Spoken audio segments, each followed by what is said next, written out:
May isang matanda na nagtitinda ng mangga. Maya-maya ay may lumapit na babae at nagtanong, "Manong, magkano ang isang mangga?" Sabi ng matanda, 10 ang isa. Sabi ng babae, "Bibili ako ng 20, pero ang gusto ko, 3 ang isa. Kung di ka papayag, aalis na lang ako."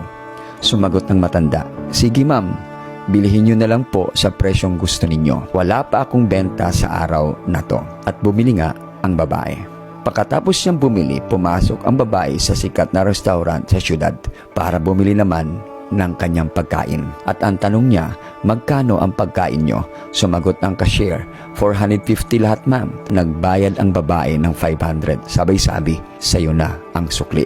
Itong istoryang ito ay normal lang sa mga taong may pera. Pero napaka-unfair naman sa parte ng matanda na nagtitinda. Bakit may ilan sa atin na nagdadamot sa mga taong kailangan ng tulong natin? Pero mapagbigay naman tayo sa mga taong hindi naman kailangan ng tulong. Mga kaibigan, gamitin mo yung pera mo para maayos ang ugali mo. Huwag mong ipakita ang ugali mo para lalong dumami ang pera mo.